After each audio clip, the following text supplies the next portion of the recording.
கனா கண்டேனடி தோழி அப்படின்னு சொல்லிட்டு இன்னைக்கு இதுக்கு பிறகு எடுக்க போகிற குக்கர் படம் வரைக்கும் தோழனாக தோள் கொடுத்து நிற்கக்கூடிய ஒரு நபர்.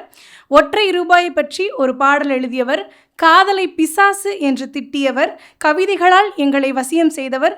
சற்று முன் கிடைத்த தகவல் படி குதிப்பி நாவலை பற்றி கொஞ்ச நேரம் பேசுமாறு யுகபாரதி அவர்களை அன்போடு மேடை கலைக்கின்றோம் உங்களுடைய கைத்தட்டலோடு.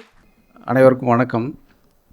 முதல்ல நீங்கள் எல்லாருமே உங்கள் கையை ஒரு தடவை நல்லா கை தட்டிக்கங்கன்னு நான் கேட்டுக்கிறேன். ஏன்னா இது சினிமாவுடைய தொடக்க விழா மாதிரியும் இருக்குது, நாவலோட வெளியீட்டு விழா மாதிரியும் இருக்குது.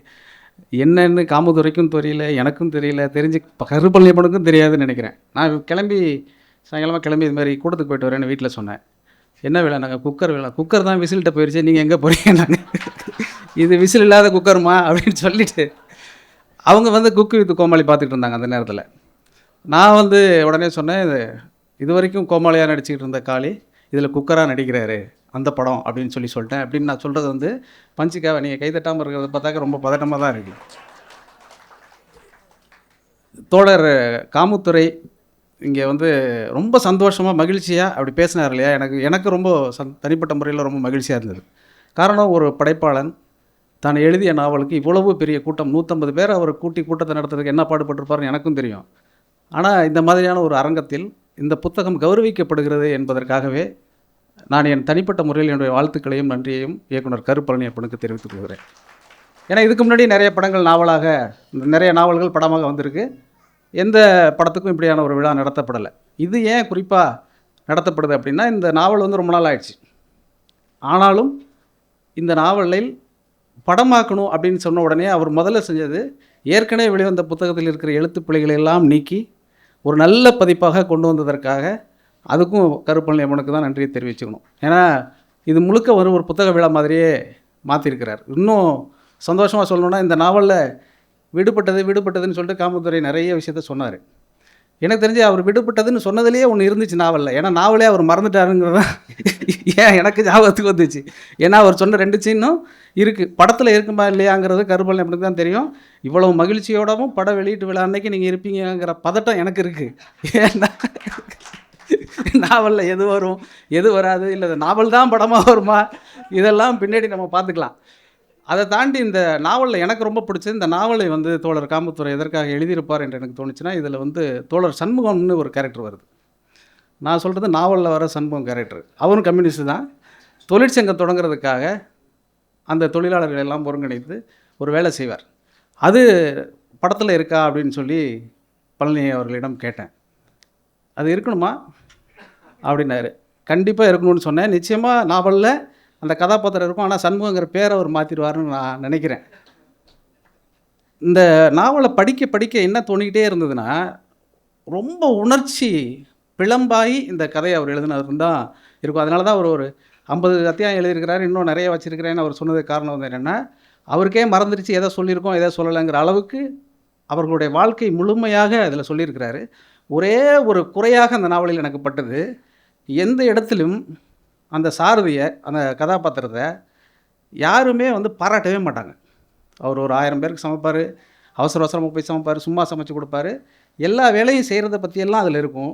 எங்கேயுமே ஒரு இடத்துல கூட அந்த சமையற்காரரை அந்த விழாவுக்கு வந்த யாருமே பிரமாதமாக சமைச்சிங்க அப்படின்னா அந்த நாவலில் வரவே வராது. இந்த படம் பார்க்குற அத்தனை பேரும் மிக சிறப்பாக சமைச்சிங்கன்னு சொல்ல வைக்கும் விதமாக அமையுங்கிற நம்பிக்கை எனக்கு இருக்குது. குறிப்பாக பழனியப்பனுடைய முதல் படத்திலிருந்து எல்லா படத்திலும் நான் பாட்டு எழுதியிருக்கேங்கிறத தாண்டி என்னுடைய எல்லா புத்தகத்திலும், என்னுடைய வாழ்க்கையினுடைய எல்லா சந்தர்ப்பத்திலும் அவர் தொடர்ச்சியாக இருந்துக்கிட்டே இருந்திருக்கிறார். அதனால் கூடுதலாக சொல்வதுங்கிறது மிகையாக சொல்வது மாதிரி ஆயிடுங்கிறதுனால தயங்கி நான் சொல்கிறேன். அவருக்கு பாட்டு எழுதுறது ரொம்ப கஷ்டம். என்ன பிரச்சனைனா, மற்றவங்களுக்கெல்லாம் பாட்டு எழுதிடலாம், அவருக்கு இலக்கண புத்தகம்லாம் படிக்கணும். மற்றவங்களுக்கு இலக்கணமே தெரியாமல் போய் பாட்டு எழுதணும், அவருக்கு முழு இலக்கணத்தை படிச்சுட்டு போகணும். நம்ம சுச்சுவேஷன் பற்றி தானே எல்லாருமே சொல்லுவாங்க, அவர் சுச்சுவேஷன் பற்றி சொல்ல மாட்டார். இது இந்த அணி இலக்கணத்தில் எழுதணும் அப்படின்னு சொல்லி, இந்த பிரிவோம் சந்திப்போம்னு ஒரு படம், அந்த படத்தில் இதே மாதிரி தான் ஒரு 5 பாட்டு நான் எழுதினேன்.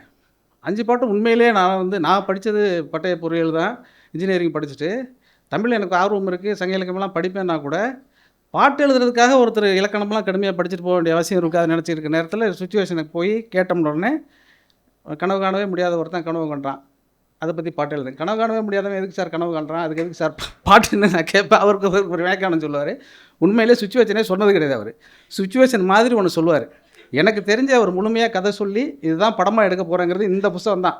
இந்த புத்தகத்தை தான் அவர் முதல்ல இதுதான் கதைன்னு அவர் சொல்லி, நான் ரொம்ப நம்பிக்கையோட பரவாயில்ல இதுதான் வரும்னு. அப்புறம் அவர் வந்து வீட்டில் வந்து ஒரு தடவை கதை மாதிரி ஒன்று சொன்னார். நாவல் அதுக்கு முன்னாடி நான் படிக்கல. நாவல் படித்தேன்னா நாவலில் சொன்னதுக்கும் நாவலில் இருக்கிறதுக்கும் நீங்கள் சொல்கிறதுக்கு ஒன்றுமே இல்லையே அப்படின்னேன். நாவல் இருக்கிறத எப்படி படமாக எடுக்க முடியினாரு. அப்போ இந்த சுச்சுவேஷன் கிடையாதா, இப்போ என்னென்ன வரப்போகுதுங்கிற மாதிரி மறுபடி ஒரு சந்தேகத்தை ஏற்படுத்துது. என்ன ஒரே ஒரு உதாரணத்தை சொல்கிறேன்னா, இந்த பிரிவும் சந்திப்போம்னு ஒரு படம், அதில் வரிசையாக ஒரு ஒவ்வொரு சுச்சுவேஷன் போகும்பொழுதும் சரி இந்த பாட்டு ஏதோ ஆசைக்கு ஒரு ஊமை அணியில் எழுதுங்க, அடுக்கு தொடரில் எழுதுங்க அப்படின்னு ஒன்று ஒன்றா சொல்லிட்டு இருந்தார். நான் போய் முதல் நாள் நைட்லாம் உட்காந்து தண்டி அலங்காரம், காரிகை, ஆப்பலங்காரிகை எல்லாம் படிச்சுட்டு மறுநாள் நாள் போய் எழுதிட்டேன். கடைசி பாட்டு அங்கே போகும்பொழுது வித்யாசார் வந்து உடனே எழுதின உடனே அங்கங்கே உடனே டியூன் போட்டுருவார். இது 2 மாஸ்டர் வேறு. அவர் மியூசிக்கலாக ஒரு மாஸ்டரு, இவர் இலக்கணத்தில் ஒரு மாஸ்டரு. எனக்கு தெரிஞ்சு ரெட் இங்க் வச்சு பாட்டு பேப்பர் திருத்தி நீங்கள் பார்த்துருக்கீங்களா? அவர் திருத்துவார். அவர் திருத்துவார். டிக் அடிச்சுட்டே வந்து இந்த இடத்துல ஒற்று வரும்ல அப்படின்னு. ஒற்று தமிழே வராமல் பல பேர் பாட்டு எழுதியிருக்க நேரத்தில் ஒற்று வரும்லாம் நம்மள்ட்ட கேட்டு, நான் உடனே எங்கள் தமிழ் வாதியாருக்கு ஃபோன் போட்டு, சார் பற்றி செய்வதுக்கு இச்சு வருமா சார் அப்படின்னா, வரும்பா அப்படிம்பாரு. சார் பாடும்போது நல்லா இல்லை அப்பனா விட்டுரும்பார் அவர். இந்த மாதிரியாக நினச்சிருக்கும் போது ஒரு சுச்சுவேஷன் சொன்னார். என்ன சுச்சுவேஷன் அப்படின்னு கேட்டோன்னா, இதில் சுச்சுவேஷன் இல்லை, இதில் அந்தாதி எழுத போகிறோம் அப்படின்னாரு. தமிழ் சினிமாவில் 2 பாட்டு தான் அந்தாதியில் வந்திருக்குங்க. 3வது பாட்டு நான் தான் எழுதியிருக்கிறேன். அப்படின்னா நீங்கள் எல்லோரும் என்ன செய்யணும், உடனே கை தட்டணும். ஏன்னா இந்த பெருமையும் பழனியப்பனுக்கு தான் சேரும். போனோடனே சுச்சுவேஷன் சொன்னார். இது மாதிரி அவங்க 2 பேரும் சந்திக்கிறாங்க, திருமணம் ஆகிடுச்சு, அவங்க 2 பேரும் சந்தித்து பாடிக்கிறாங்க, சந்தோஷமாக இருக்கலாம் பாட்டு அப்படின்னாரு. சந்தோஷமாக கதாபாத்திரங்கள் இருக்கும், நம்ம எழுதுறதுக்கு எவ்வளோ கஷ்டம் இருக்குங்கிறது அப்புறம் தான். அடுத்தது சொல்கிறாரு, இந்த முதல் வரி முடியும் போது அடுத்த வரி தொடங்கணும், அடுத்த வரி தொடங்கி அந்த எண்டு முடியும் போது திருப்பி வரணும், இப்படி எழுதணும் அப்படின்னா உடனே பரவாயில்ல. வித்யாசாரை பார்த்தோன்னா அவரும் ரொம்ப மகிழ்ச்சி ஹார்மோனி பெட்டில் எடுத்து உட்காந்துட்டார். நான் உடனே சொன்னேன், நான் உடனே எழுதி கொடுத்துட்றேன். எழுதி கொடுத்தா நம்ம இஷ்டத்துக்கு வசந்த கால நதிகளிலே வைரமணி நீரலைகள் அப்படின்னு நம்மளே எழுதிக்கலாம்ல அப்படின்னா டியூனுக்கு எழுதணும். நான் சொன்னேன், சாதாரண பரீட்சையை பார்த்தா இது பொது தேர்வால் இருக்குன்னு சொல்லிட்டு அவர் என்ன பண்ணாருன்னா, எழுதி தர சந்தம் போடலை, சந்தத்தை போட்டுட்டு எழுத சொன்னார். தானே தானே தானே தனனே தானே தானே நீ என்பதும் நான் என்பதும் காதல் மொழியில் ஒரு பொருள் தருவதால் நீயும் நானும் மறைப்பொருள், பொருள் வரும் புகழ், இப்படி ஒரு பாட்டை வந்து பக்கத்தில் உட்காந்து ஒரு குச்சி இல்லாத ஒரு மாஸ்டர் உட்காந்துட்டு பாட்டு எழுத சொன்னால் எப்படி இருக்குமோ அப்படி. ஆனால் அதன் மூலமாக நான் என்ன படிச்சுக்கிட்டேங்கிறது முக்கியம். நான் காலைக்கும் சொல்கிறேன், ஒரு மனிதரோடு நாம் பழகுகிற போது அவரிடத்தில் இருக்கக்கூடிய எல்லா நற்பண்புகளையும் நாம் பெற்றுவோம், எல்லா விதமான அறிவையும் அவர் நமக்கு கடத்திடுவாருங்கிறது தான் நான் சொல்லுவேன். அப்படி எழுதுங்க. நீங்கள் அப்பவும் பாருங்கள், பிரிவும் சந்திப்போக்கு பிறகு நான் 2000 பாட்டு எழுதியிருப்பேன். அதற்கு பிறகு என்னுடைய எழுத்தில் ஒரு செழுமையை ஏற்படுத்திய பெருமை வந்து கருப்பழனியப்பனுக்கு தான் சேரும். நான் எந்த மேடையில் இருந்தாலும் நான் சொல்லுவேன், எவ்வளோ பாடல்கள் எழுதினாலும் நான் அந்த பெருமையை அவருக்கு தான் தருவேன். ஏன்னா அவருக்கு எழுதின பாட்டு எல்லாமே ரொம்ப ரொம்ப முக்கியமான பாடல்களாக அமைந்ததுக்கு காரணம் அவருடைய முழு உழைப்பு. தனிப்பட்ட முறையில் யோசித்து பார்த்தால் கூட என்னுடைய குடும்ப உறவாகவும், நிறைய நேரங்களில் வழிநடத்தக்கூடிய ஒரு நண்பனாகவும், வழிகாட்டியாகவும், இப்போதெல்லாம் முன்னோடியாகவும் மாறி இருக்கக்கூடிய அவருக்கு என்னுடைய வாழ்த்துக்களை தெரிவித்துக் கொள்கிறேன். அரசியல்லாம் கொஞ்சம் குறைச்சிட்டு சிறப்பாக இந்த படத்தை நம்ம எடுக்க போகிறோம் இல்லையா அப்படின்னோடனே நீங்கள் கருப்பு சட்டை போட்டு வாங்கினாரு. அப்போவே எனக்கு சேர்க்கு, நீ அரசியலே நீ கருப்பு சட்டையா எதுக்கு இன்றைக்கி? நான் இன்றைக்கி நாளுக்கு வேறு சட்டை போட்டலான்னு நினச்சேன். இல்லை வேறு சட்டை வச்சுருக்கீங்க, நான் வச்சுருக்கிறதெல்லாம் கருப்பு சட்டை தான், அதனால் எனக்கு பிரச்சனை இல்லை, அலெக்ஸுக்கு ஃபோன் பண்ணி கேளுங்கண்ணே, அவர் ஏன்ட்ட இருக்குது சார், நான் எப்படி போட்டு வந்துட்டேன்னு சொல்லி இந்த போட்டு வந்திருக்க கருப்பு சட்டை போட்டு வந்திருக்கிற அத்தனை பேரும் இந்த நிகழ்வோடு சம்மந்தப்பட்டவர்கள் என்பதனால் நாங்கள் எல்லோரும் கருப்பு சட்டை போட்டு வந்திருக்கோம். அதனால் நான் வாழ்த்துவதோ. ஆனால் எல்லாரும் தாண்டி என்னன்னா, இங்கே வந்திருக்கக்கூடிய உங்கள் எல்லோரையும் பார்க்குற பொழுது எனக்கு ரொம்ப நிறைவளிக்கக்கூடிய ஒரு விஷயம் வந்து, இப்படி ஒரு தொடக்க விழாவை இவ்வளவு சிறப்பாக வந்திருந்து நீங்கள் எல்லோரும் உங்களுடைய வாழ்த்துக்களோடு இந்த படம் தொடங்குவதில் தனிப்பட்ட முறையில் எனக்கு ரொம்ப சந்தோஷம் அளிக்குது. இந்த படமும் ஆக சிறப்பான ஒரு திரைப்படமாக அமையும் என்பதில் சந்தேகமில்லை. பாட்டு எழுதுறதுக்கு மட்டும் நீங்கள் எல்லாரும் தனிப்பட்ட முறையில் இந்த விழா வந்ததை பற்றியெல்லாம் பழனியப்பட்ட பேசும்போது, யுகபாரதியை பார்த்து கொஞ்சம் சாதாரணமாக நடத்துங்க, இந்த ஆப்ஷன்லாம் கேட்காதீங்க, அவர் வந்து 2500 பாட்டு எழுதியிருக்கிறார், அனுபவம் வாய்ந்தவர் ஆகிட்டார், அதனால் நீங்கள் மறுபடியும் ரெட்டிங்க்கு பச்சைங்களை எல்லாம் போட்டு கோடு போடாதீங்க அப்படின்னு சொல்லுங்கள். இந்த பதில் கொஞ்சம் சப்திச்சலாம் நினைக்கிறேன். ஏன்னா இதில் வந்து வித்யாசாகர் மாதிரியோ, இசைஞானி மாதிரியோ, ரகுமான் மாதிரியோ இல்லை, ஜஸ்டின் பிரபாகர் தான். அதனால் தம்பி இதெல்லாம் கரெக்டாக இருக்கும், வச்சுக்கப்பா அப்படி அப்படின்னு சொல்லிடலாம். நாவலை பொறுத்த மட்டும் இல்லைன்னா, நாவலை படிக்கிற பொழுது நாவலில் திரும்ப திரும்ப திரும்ப நாவலில் வந்து ஒரே ஒரு விஷயம் வந்து இருக்கும். பக்கத்துக்கு பக்கம் வந்து இந்த நாவலில் வந்து குடிச்சிக்கிட்டே இருப்பாங்க. காளி கூட வந்து ஒரு சின்ன காணொளி கூட போட்டிருந்தார். அந்த ரூ. 140 கோட்டரை பற்றி அப்படின்னு சொல்லி ரூ. 10 சேர்த்தா ரூ. 20 சேர்க்காமையா அப்படிங்கிறது தெரியல. ஆனால் நாவலில் வந்து எனக்கு தெரிஞ்சு அப்போ உள்ள ரேட்டுக்கு தான் இருக்கும். அதனால் அதை பற்றின குறிப்புகளெல்லாம் வரல.